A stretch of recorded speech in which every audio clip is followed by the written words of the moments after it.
Amigos de Zumbando, una entrega más como debe ser. Recuerda que Zumbando llega bajo el patrocinio de DeFreedom. DeFreedom para dominicanos y dominicanas que viven en Estados Unidos, tienen problemas de crédito, mal crédito y bancarrota. DeFreedom te salva de eso. Llámalo 1-800-854-3030. 1-800-854-3030 DeFreedom. Bien, conversamos, señores, con un comunicador, un periodista, un empresario de medios de comunicación, conocido, aguerrido, bien informado, como debe ser, valiente y realmente un hombre frontal. Salvador Holguín nos acompaña hoy en Zumbando, como debe ser. Don Salvador, ¿cómo está usted? Bienvenido a Zumbando. Gracias, don Manolo. Complacido de poder participar con usted en esta entrevista, que espero que sea de su agrado y satisfacción, y más que a usted, para su público, que sé que muy amplio y masivo le sigue, le da seguimiento, y más en esta nueva etapa suya de entrevistador.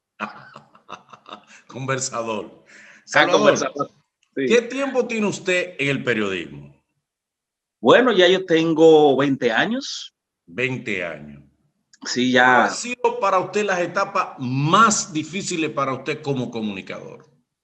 La más reciente, los últimos 4 años de gobierno del presidente Danilo Medina y su estructura.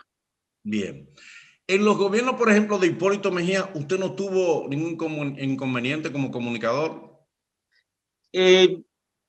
Cuando don Hipólito decide cometer la imprudencia de modificar la Constitución después del 2002 para imponer la reelección, alejándose de los principios, valores y lucha de José Francisco Peña Gómez, ahí yo decidí, si se quiere, a enfrentar ese plan macabro para asesinar la memoria de José Francisco Peña Gómez. Yo era peñagomista y para mí era desastroso ver cómo los principios, los valores y por lo que luchó tanto José Francisco Peña Gómez se tiró por el suelo.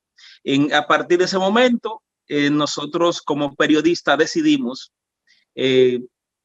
oponernos y dar el frente, un paso al frente a esa situación que finalmente, lamentablemente para la República Dominicana y el PRD, nos dio la razón. El intento reeleccionista de don Hipólito Mejía, con quien mantengo una excelente relación, fue un error garrafal, histórico e irreparable. Le hizo daño al PRD, lo destruyó, lo dividió, lo descuartizó, y también a nuestro país, porque la economía se desestabilizó y la tasa del dólar se disparó. Bien. ¿Puede realmente el periodismo ejercerse con la suficiente honestidad, transparencia, que también permita tener una vida decente, honestamente hablando?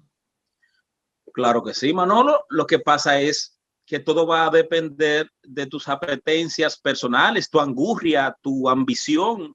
Va a depender de ahí. Un ejemplo, yo que soy empresario desde a los 22 años, ya yo hice mi primer intento, 21 años, 21, 22, mi primer intento como emprendedor, y de hecho hasta exitoso porque me fue muy bien, fue en el 2000, yo tenía 21 años y fue en el 2001, o 2000 por ahí, 2000, es que yo monto un laboratorio que se llamaba Salmin Product.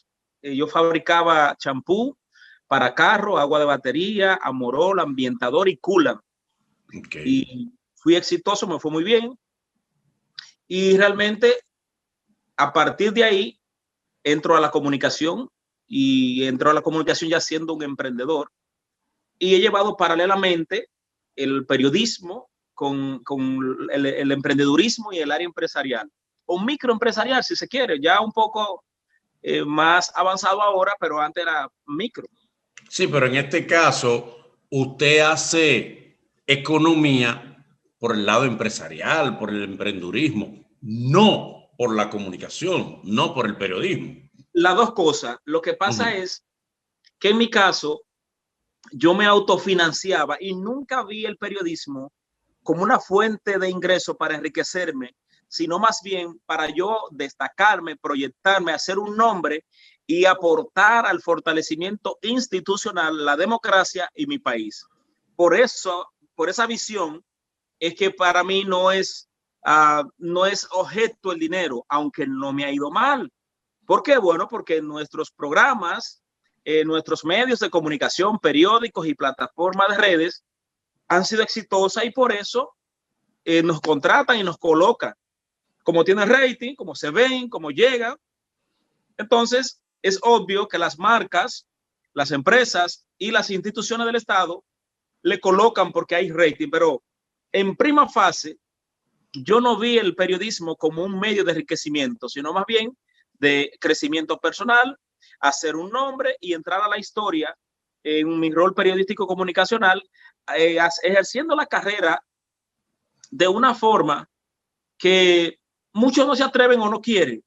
Aguerrido, incisivo, cuestionador, y siempre me he caracterizado por hacer en el periodismo lo que otros no se atreven a hacer, ya sea por compromisos económicos, intereses personales o particulares, o por los intereses del poder o de la política. Pero en el caso nuestro, precisamente nos hemos caracterizado por eso, por hacer lo que otros no se atreven.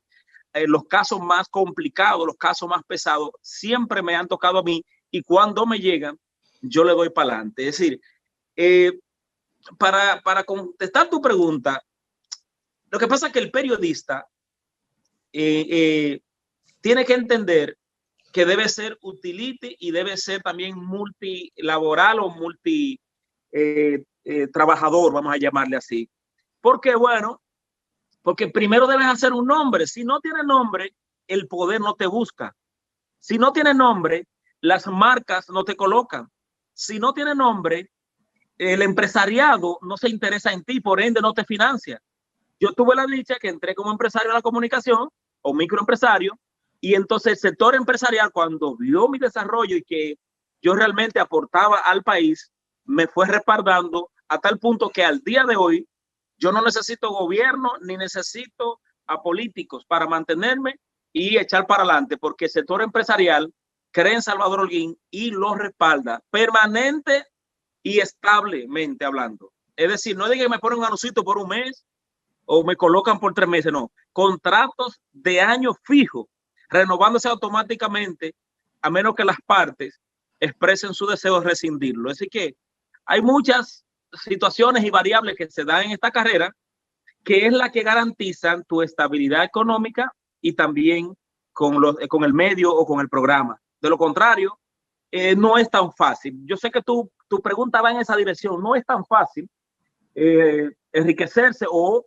progresar simplemente siendo un mortal periodista. Bien. ¿Cómo nacen los periodistas bocina en el país? Usted se dio cuenta en un momento, mira, este movimiento generó los periodistas bocina. ¿Cómo nacen? El narcotráfico y el PLD es que crea y constituye el bocinaje en la República Dominicana. Cuando el PLD se da cuenta, oye bien, ¿eh? Sí. Cuando el PLD se da cuenta que la garantía de permanencia en el poder, porque todo cambió, ya estamos en el siglo XXI, mi hermano. Esto cambió en redes digital, canal de YouTube, Instagram, Facebook, Twitter.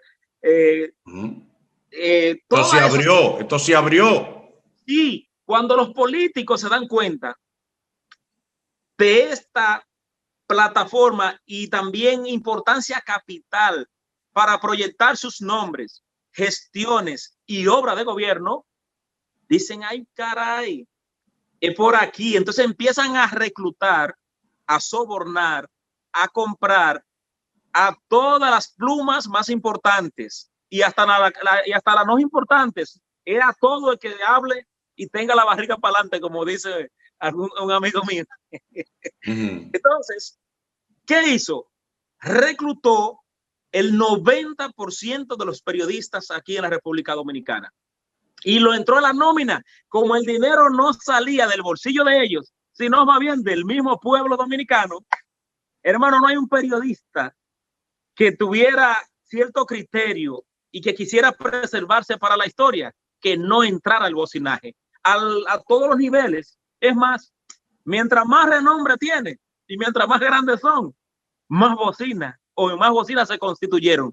Claro, chantajeado, estimulado y comprado a papeletazo limpio por el poder mafioso y corruptor de los gobiernos del Partido de la Liberación Dominicana.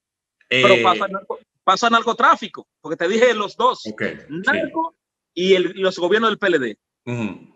Date cuenta que Hipólito no quiso pagar por la prensa y por eso la prensa le entró como es. ¿Te acuerdas? Yo no voy a pagar para que hablen M. ¿Te acuerdas? Sí. Hipólito Mejía, siendo presidente, yo no voy a pagar para que estén hablando M, para no decir la palabra. Sí. A periodistas que digan lo que quieran. Y entonces esa prensa hambrienta, que ya el presidente Leonel Fernández la había prostituido en el primer periodo 96-2000, suavemente, con mucha prudencia, pero empezó a instalarla en la nómina pública a las bocinas o a los periodistas. Es después, en el 2004, que se convierten en bocinas, porque en el 96-2000 ahí se hace el primer ensayo, se le da participación, se hace embajador a don César y otros más, y empieza a hacerle participación y lo mandan para consulados, embajadas, y ahí entonces ya empiezan a reclutar a los periodistas de renombre, y si no, le ponían el hijo o la esposa. Lo que hay es que le daban participación y lo fueron atrayendo hasta que ya lo tenían comiendo en sus manos. Entonces, el narcotráfico o los narcos se dan cuenta que una denuncia en estos tiempos le destruye el emporio o el cártel de droga o narcotráfico que tiene operando en la República Dominicana. ¿Y qué hacen? Crean una nómina. Eso no es nuevo, eso es nuevo en República Dominicana, pero en Colombia no. Don Pablo Escobar tenía su nómina. Pedro León Jaramillo tenía su nómina. El Chapo tenía su nómina, sí. Pero en República Dominicana, la nómina de periodistas, policías y políticos es nueva. Entonces, ¿qué hacen los capos y los narcos? Los que están en operatividad. Y dentro de ellos te cito el más reciente, don César el Abusador. Y digo don César porque lo respetamos.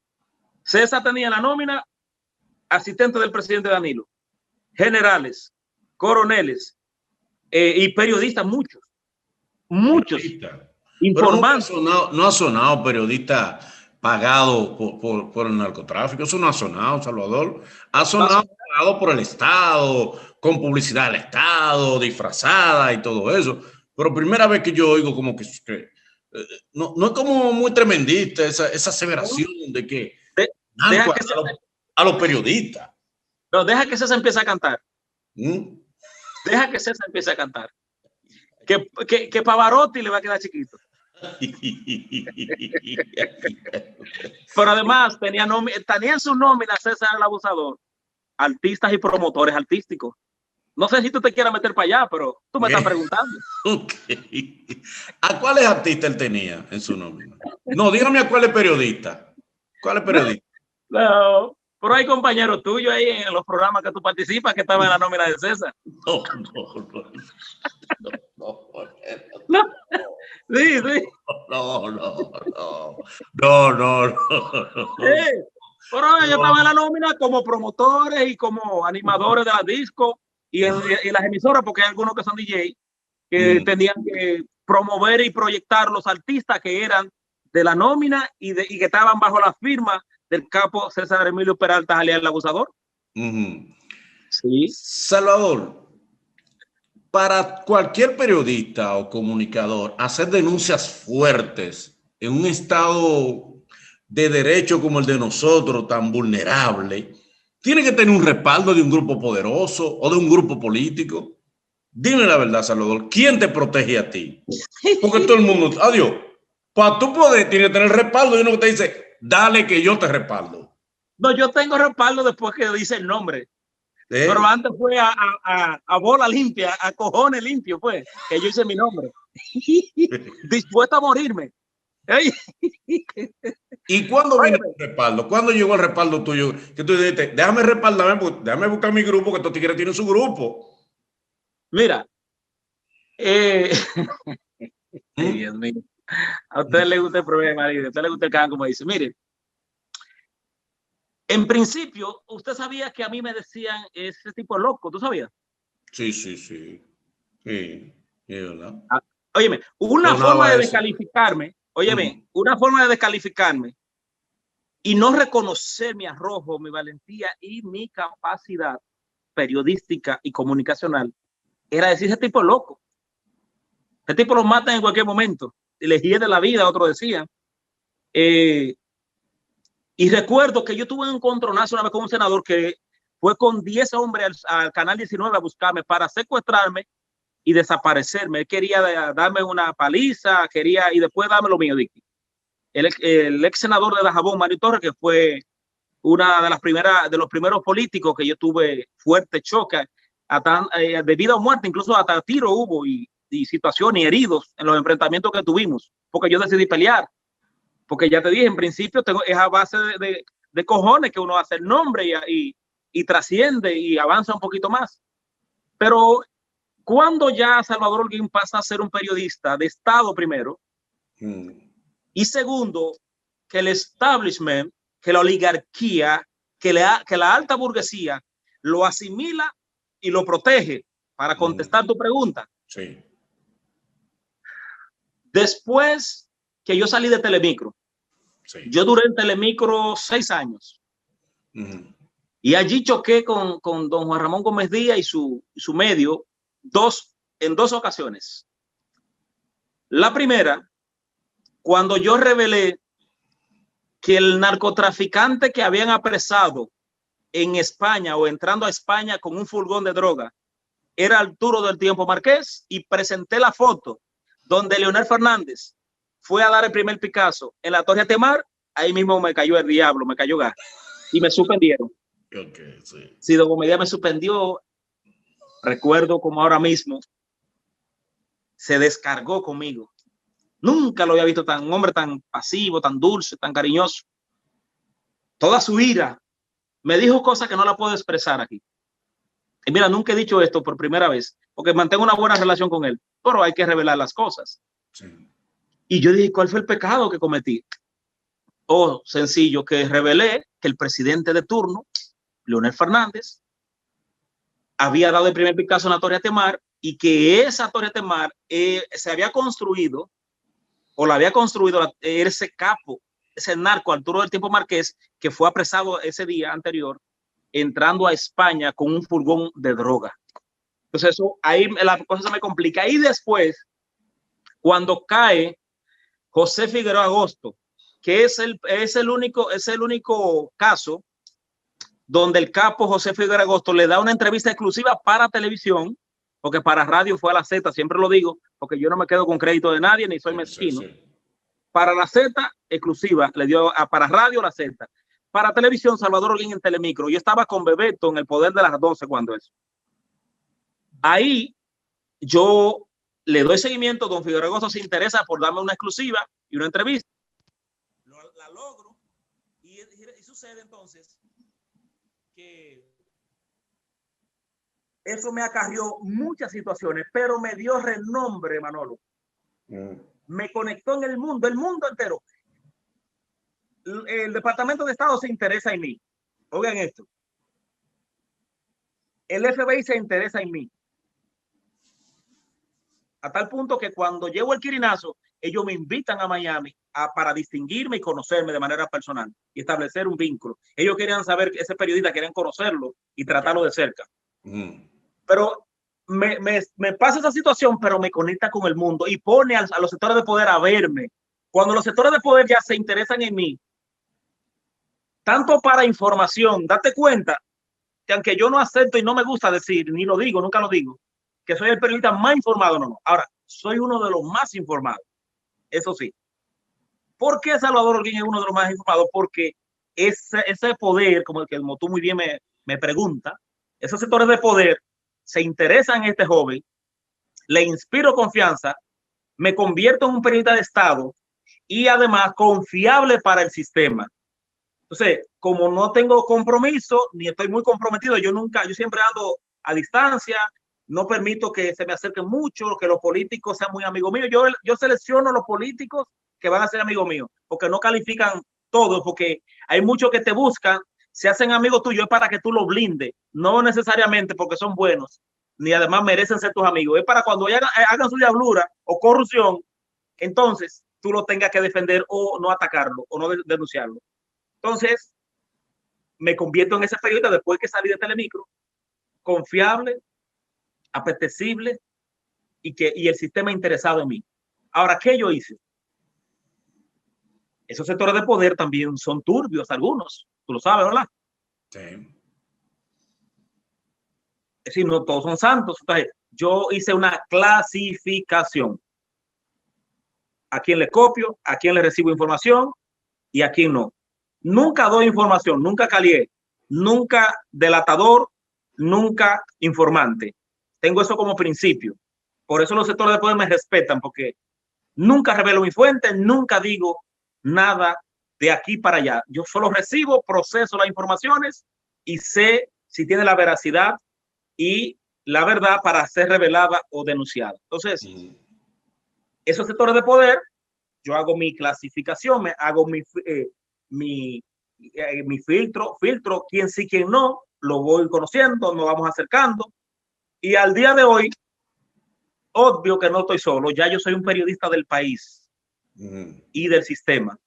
No importa quién gobierne, puede gobernar el diablo, como yo digo, y como quiera, tiene que contar con este periodista que ya está en la historia por los casos trascendentes, relevantes e importantes que ha llevado en los últimos años en la República Dominicana. Actualmente, tu nivel de compromiso con el gobierno, ¿hasta dónde llega? Porque ya tú eres un hombre, tú admites, eres un hombre de Estado, llega la gente que tú querías, obviamente porque con tus razones hiciste oposición al gobierno anterior como comunicador, revelando lo que tú entendías objetivamente. Entonces, ahora estás en tu gobierno. ¿Hasta dónde llega tu nivel de compromiso, ¿verdad?, con tu gobierno? No, realmente yo no estoy en mi gobierno, mi hermano Manolo. No. No. Yo soy amigo personal, antes de ser el presidente, Luis Rodolfo Abinader. A partir de que él aspiraba por primera, cuando él aspiraba a senador, ya había un acercamiento y nos estábamos haciendo amiguitos. En el año 2012, él acompaña a don Hipólito Mejía como su candidato vicepresidencial. Sí. Ahí nos afianzamos más y profundizamos más la amistad y hermandad. No política, sino personal. Luis viene aquí a mi casa, yo voy a la de él. Sí, tenemos un vínculo y una relación interpersonal muy sincera, muy bonita y de mucho respeto. Entonces, más que el presidente y el político, soy amigo y tenemos una amistad bonita y de respeto hasta este momento con el ser humano, no con el político. Obvio, ahora que la mantenemos, esa relación es con el presidente de la República también. Entonces, yo no estoy en el gobierno. Este no es gobierno de Salvador Holguín. Ahora, si mi rol en defensa del país coadyuvó al proceso de cambio, bueno, pues tal vez tengo una cuótica de poder y no me he dado cuenta. Obvio que el rol periodístico comunicacional que asumimos aguerrido, frontal contra el gobierno pasado, que se constituyó una mafia saqueadora de los recursos del Estado, obvio que favoreció a alguien, como favoreció a Danilo Esquirinazo también. Bien. Obvio, lo ayudó a reelegir. Entonces, ese periodismo pro país, en defensa de los mejores intereses de la nación, claro que sí, que ayudó al hermano Luis Abinader a llegar a la presidencia, pero Salvador, no significa que yo esté en el gobierno. Ellos me respetan, me quiere, me distingue, me distingue. Salvador, yo sé que usted como Salvador, yo sé que usted como periodista es muy locuaz, tiene mucha información, pero queremos aprovechar todas esas informaciones. Yo quiero hacerle varias preguntas y usted corta, me la vaya respondiendo para que me dé tiempo a preguntarle todo lo que le quiero preguntar. Porque gente como pero podemos hacer una segunda, tranquilo. No, pero espérense. Pero yo quiero aprovechar esta primera también. Bien. Okay. Bien. ¿Cuáles funcionarios para usted en estos momentos ya están flequeando de este gobierno? ¿Cuáles funcionarios? Háblame un poquito más fuerte. No sé si fue porque me entró Es una decir, llamada, pero me ha bajado el audio. ¿cuáles funcionarios de este gobierno usted entiende que tiene que enderezarse porque como que dan indicios de que se pueden desviar de este gobierno? Bueno,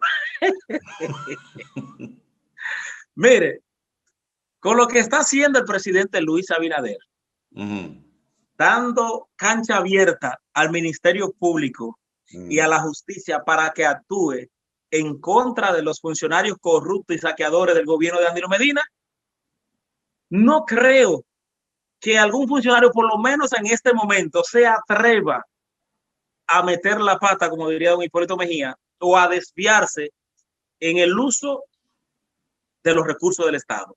No te estoy diciendo que no pueda pasar, Salvador. pero es muy prematuro, es muy reciente la instalación de este gobierno y con la raya de pizarro que ha trazado el presidente Luis Abinader, el que se desvía tiene que ser loco, o como dicen en el Cibao, elegir del caco.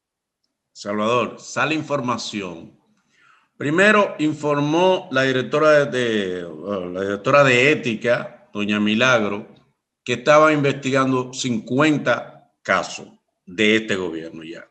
Sí. Y aparece el director de transparencia diciendo que hay 140 funcionarios suspendidos porque hacían labor de proveedores del Estado, cosa que se había ya prohibido. O sea, ¿A tú te refieres a la decisión reciente? Sí, o sea, Sí, ya hay gente que se está medio torciendo.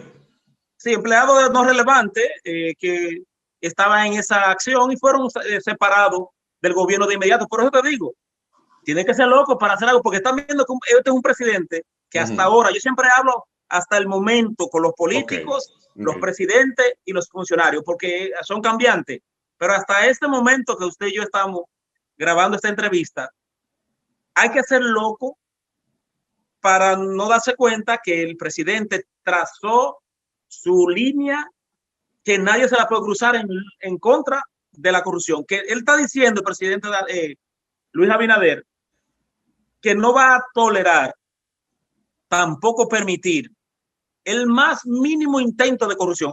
Por eso lo quita. Entonces, obvio, están destituidos por eso, de una vez lo quitaron. Entonces, significa que desde el gobierno hay una línea tomada y trazada de que no pasará la corrupción y el que se equivoque será separado de inmediato y puesto a la disposición de la justicia. Es exactamente lo que está diciendo ya Milagro, pero con otra forma o expresión. Ok. Para usted, el manejo que le dio en la audiencia para conocer medida de coerción a los imputados, que fue manejada por el juez Alejandro Vargas, ¿qué le pareció el manejo del juez? ¿Correcto? ¿Benigno? Bueno, ¿mediático? ¿Qué le pareció? La primera vez que tengo la oportunidad de fijar mi posición al respecto. Dos cosas nada más yo le pudiera criticar, pero es su estilo y esa es la democracia, hay que respetárselo. La primera, la medida de cohesión muy pírrica, muy pequeña, 3 meses. Si declara, yo estudié derecho, yo estudié leyes, si declara el caso complejo, es obvio que tiene que crearle el espacio mediante sentencia al Ministerio Público para que siga orgando, profundizando y ampliando las investigaciones para llegar hasta la cabeza del pulpo que tenía las ramificaciones y coordinación de la red mafiosa y delincuencial de lavadores y corruptos del gobierno de Danilo Medina. Entonces, esa es una de las dos. Debió complacer al Ministerio Público que le pedía, le solicitaba 1 año de medida de cohesión. Y la segunda, y mira que no tengo diferencia con ella, el hecho que sea hermana de Danilo y de Yomaira no tenemos que tener diferencia. La segunda es doña Magali Medina. Se ha confirmado mediante la audiencia y lo que presentó el Ministerio Público, porque hay pruebas, se sustenta, que doña Magali y don Fernando Rosa no solo favorecieron a Alexis, con las empresas y las órdenes de compra, la contratación de los servicios mediante equipos, sino también que a su hermana Yomaira Medina. Fernando Rosa dirigía el FOMPER, su hermana Magali Medina, hermana de Danilo el presidente, su directora de FOMPER. Todas las contratas significativas, importantes, eran otorgadas a Alexis Medina, pero también Yomaira Medina se convirtió en una saqueadora de los recursos del Estado a través de FOMPER, INAIPI, Ministerio de Salud y también el Plan Social, que yo tengo las pruebas en las manos, los contratos y cómo sacaban el dinero. Y cuando ella cambia de firmar, cuando ella cambia por una testaferra, firmaba ella primero por la fundación, cosa que es violatorio, la ley lo prohíbe, que una funcionaria esté sustrayendo recursos del Estado. Cuando se da cuenta del error que está cometiendo, puso una señora que fungía de testaferra en la fundación. Entonces, solo en los últimos años, 2 o 3 años, el último año, el último, si mal no recuerdo, 78 millones para la fundación y doña Yomaira. Es decir, que es evidente que doña Magali Medina, hermana de Yomaira, Danilo y Alexis, está metida hasta el topete en el saqueo y sustracción de los recursos del Estado mediante el modo operandi que don Alexis y el gobierno de Danilo diseñaron para robarse los recursos del Estado. Entonces, ¿por qué enviarla a la casa? Porque una dama, ¿no? Si es una ladrona, si es una corrupta, si es una saqueadora, hay que mandarla para la cárcel, no igual que los hombres, porque se comportó como una dama cuando iba a prestarse a la corrupción. No. Sí, hay que tratarla. Era un hombre y no, era una dama, entonces hay que tratarla como tal. Ella debió ser enviada a la cárcel, igual que los demás corruptos que están siendo procesados por la red de lavadores y corruptos saqueadores del gobierno de Danilo Medina, que coordinaba a su hermano Alexis Medina. A propósito del expresidente Danilo Medina, en un video que se está usando como apoyo y referencia, cuando se estaba haciendo la evaluación de los jueces frente al grupo del Consejo Nacional de la Magistratura, usted seguramente ha visto el video, se ve una entrevista donde Alejandro Vargas le tira flores al expresidente y le dice: a usted le conviene cuando yo salga, cuando usted salga, porque yo lo voy a juzgar. Y hay gente que ha tomado eso como referencia para entender que en cierto modo el juez Alejandro le debe un favor a Danilo. ¿Entiende usted que le debe un favor a Danilo y se está comportando en consonancia con ese favor, o está actuando con absoluta libertad el juez Alejandro Vargas? Va usted, mira, juéguesela. El juez Alejandro Vargas fue discriminado y menospreciado por el presidente Danilo Medina Sánchez, quien a su vez fungía como director o coordinador director del Consejo Nacional de la Magistratura.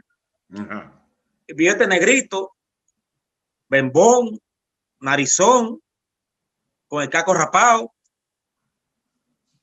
de guachupita, y obvió su capacidad, su inteligencia, su pulcritud en el ejercicio del derecho, y lo descalificó y dijo que no, que para el constitucional o para el superior electoral sí calificaba. Okay. Entonces, el juez Alejandro Vargas, que aspiraba a juez de la Suprema Corte de Justicia, dice: no, si ustedes no confían en mí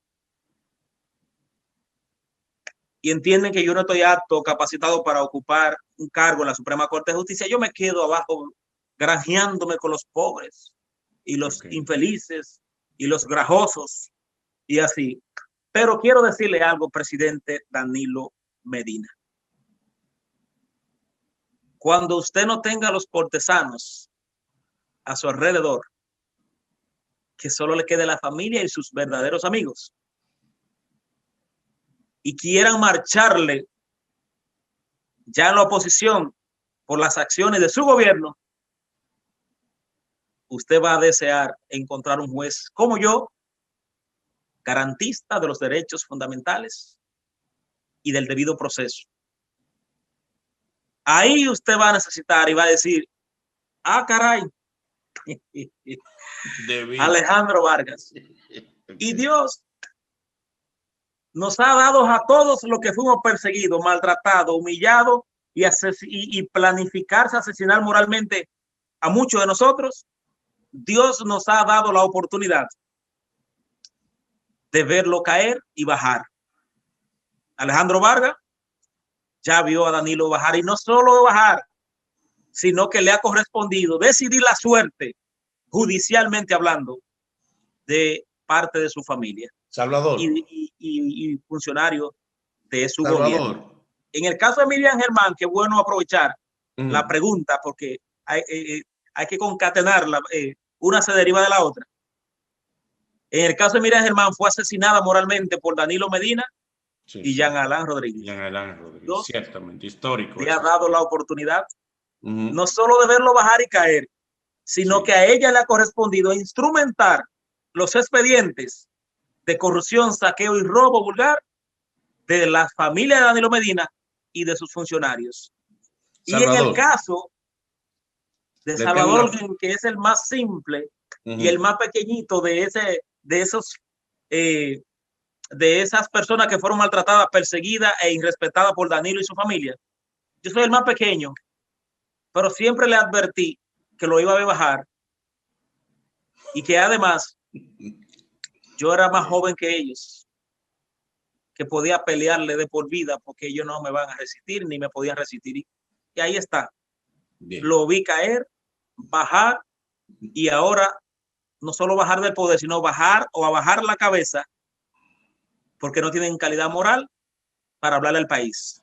La familia más perversa, saqueadora, ladrona y corrupta de la historia republicana es la familia Medina Sánchez, encabezada por Danilo y los demás que están siendo procesados. Bien. Salvador, ¿por qué, si incluso aparece la prensa y aparece como informaciones también que suministra la fiscalía, si mal no recuerdo, se menciona a los hermanos de la ex primera dama Montilla, se le menciona como parte de un entramado también mafioso de corrupción, se le señala supuesta y alegadamente, porque a ellos también no se le incluyó un expediente de corrupción y porque se empezó por los otros?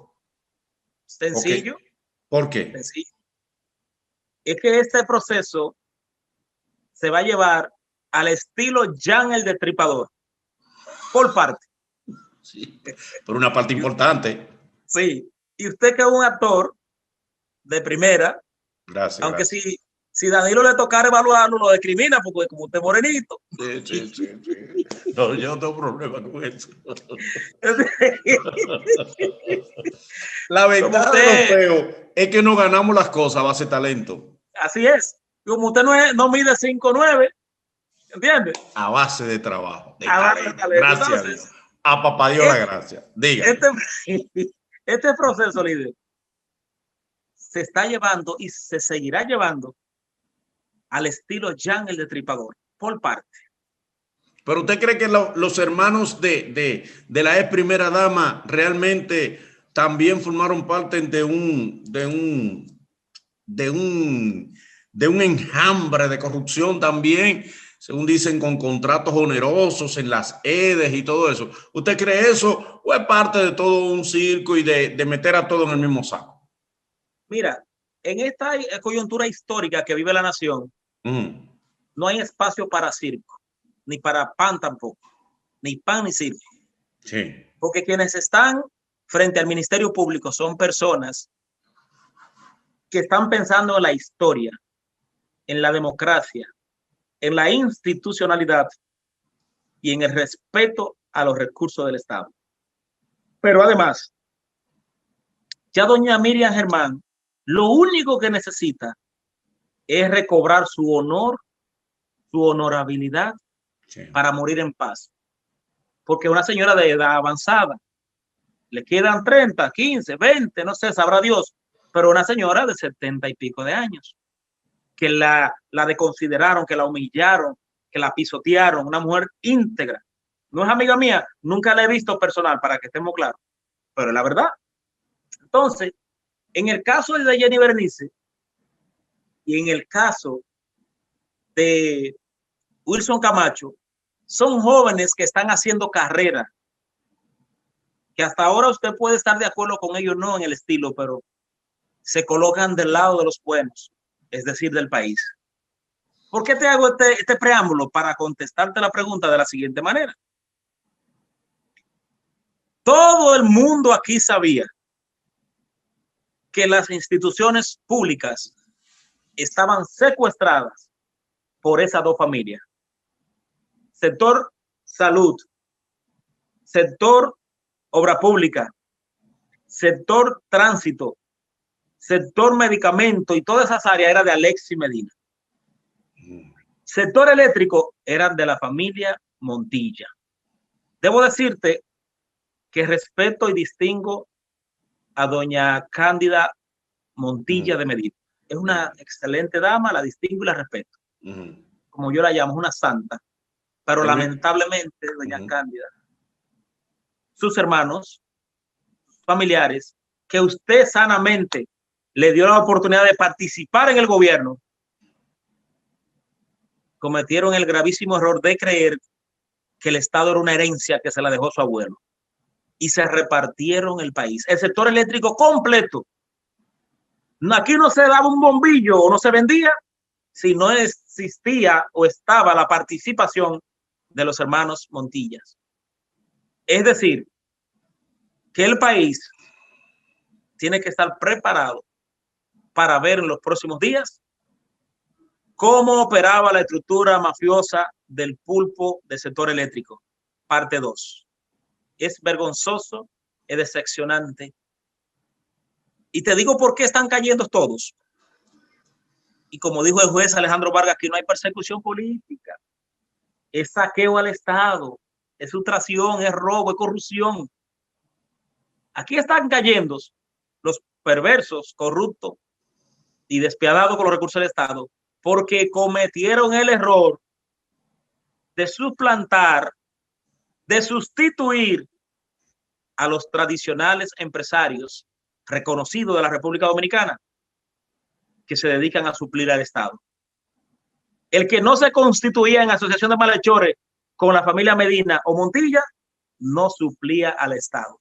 Tú vas a ver, y el país, el mundo que nos está viendo, cuántas atrocidades, barbaridades, diabluras y robo vulgar de los recursos del Estado. Así que el sector eléctrico es tan grande como el sector de Alexis y el pulpo.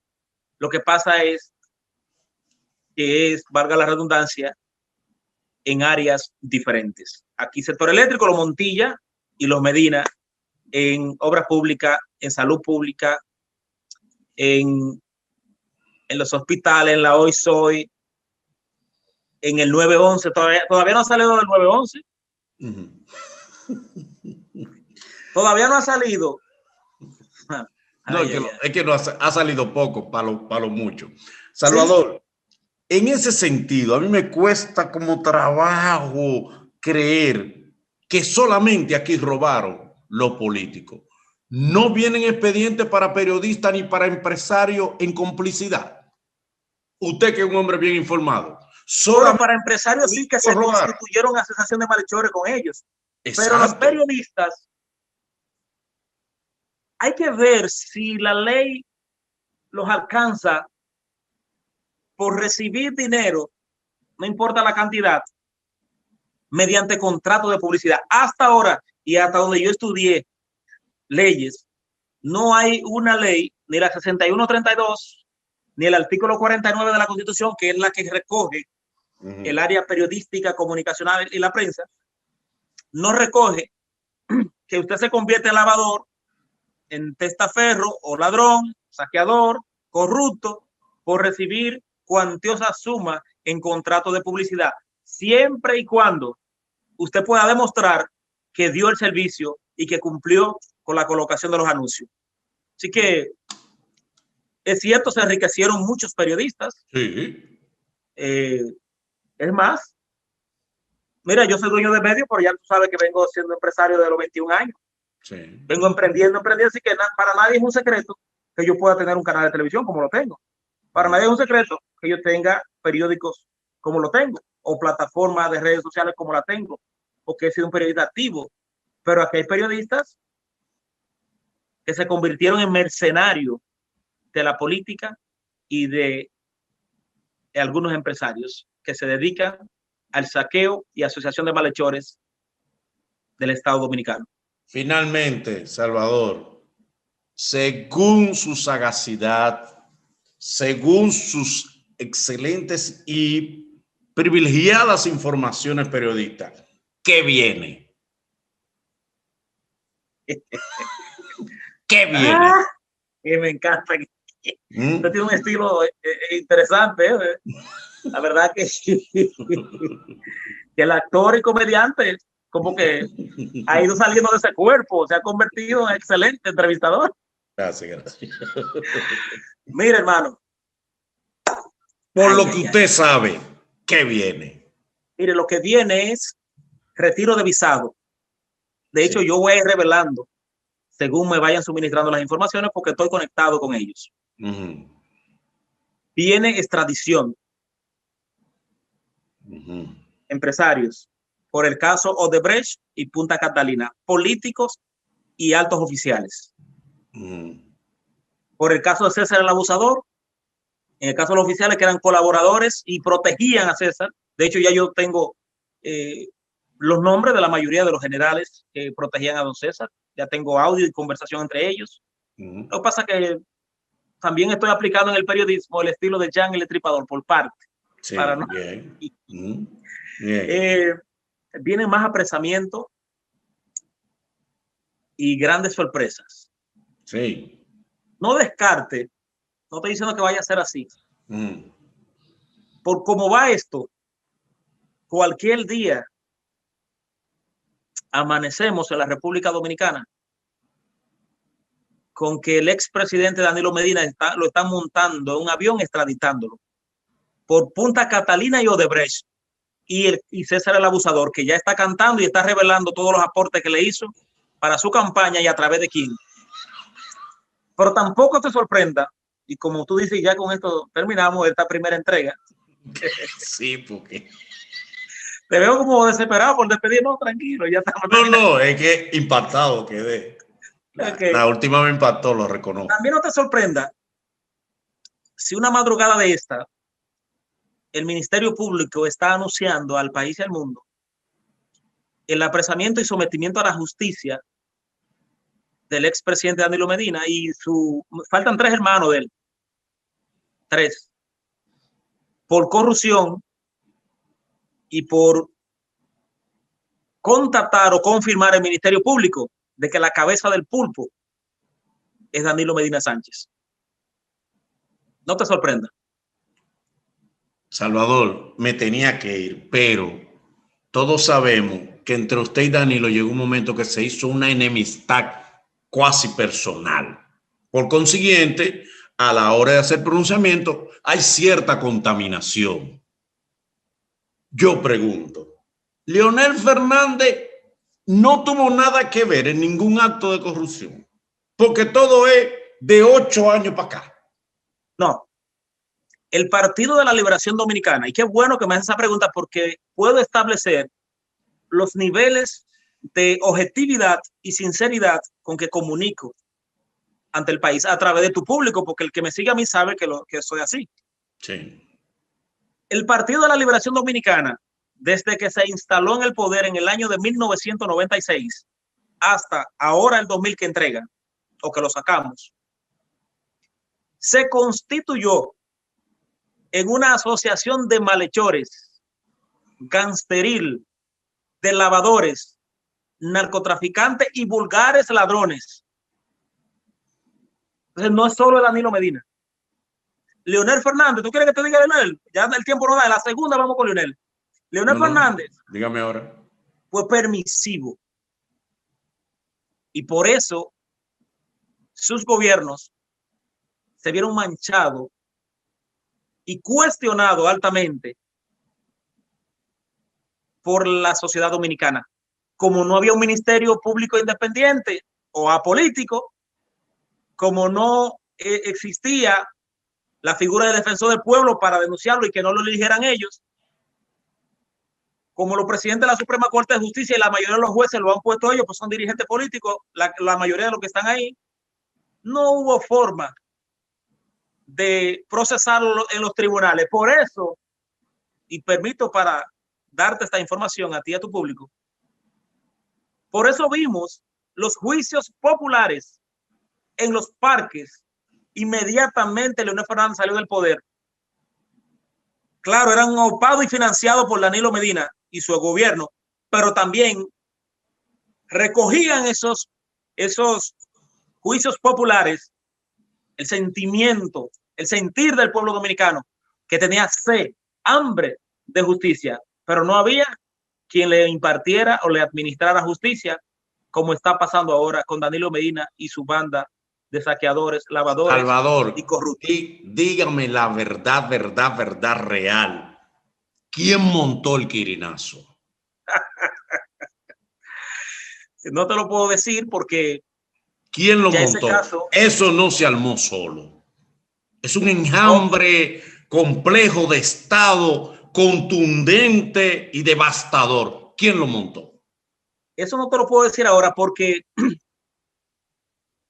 ese caso es tan peligroso, es tan sensitivo y es tan especial, tan sui generis, que todavía no resiste que se revelen los demás implicados con Quirino del mundo político, del mundo militar, del mundo empresarial, porque están vivos ahí. Incluso hay un dueño de medio aquí, de lo más verdugo, de lo más grande, que tumbó a Quirino. Y Quirino vino virado y le dijo, ¿me entrega o te vas? Y yo tuve que intervenir para que no lo chapeara. Después lo voy a revelar porque yo voy a escribir el libro. Ya tengo gran parte escrita. El quirinazo. Ya está registrado, de hecho, y todo. Pero el caso, la demanda de Yomaira y la persecución y abuso de poder y maltrato contra mí del gobierno de Danilo Medina me hizo cambiar la agenda como escritor. Ya yo estaba bien avanzado con el quirinazo. Entonces ahora pongo el quirinazo en un segundo plano y estoy terminando el libro El Braguetazo, que en una segunda entrevista te puedo revelar cosas importantes. Bien. Gracias, Salvador. Hay que hacer una segunda. La gente me la va a pedir. Ya. La pasión de la entrevista pidió una segunda. Vamos a tener que hacer una segunda. Contundente, directa y en caliente directo de una vez. Gracias, Salvador. Pero tiene que prometerme un vinito seco así, no. Una hora tirando seco así. No, está bien, no. Eso lleva un vino que lubrique, que aderece. Si hay problema económico, hacemos un serrucho. Ok, no hay. Se le hace llegar un abrazo. Un abrazo, gracias, bendiciones. Saludos, bendiciones para usted y bendiciones para su familia. Muy bien, gracias igual. Igual, siempre. Señores, hemos conversado con Salvador Holguín gracias a The Freedom. The Freedom para dominicanos y dominicanas que viven en Estados Unidos, tienen problemas de crédito, mal crédito y bancarrota. The Freedom, llámalo 1-800-854-3030. 1-800-854-3030. The Freedom. Hemos conversado con el periodista, comunicador, hombre frontal, Salvador Holguín. Gracias, Salvador. Buenas noches.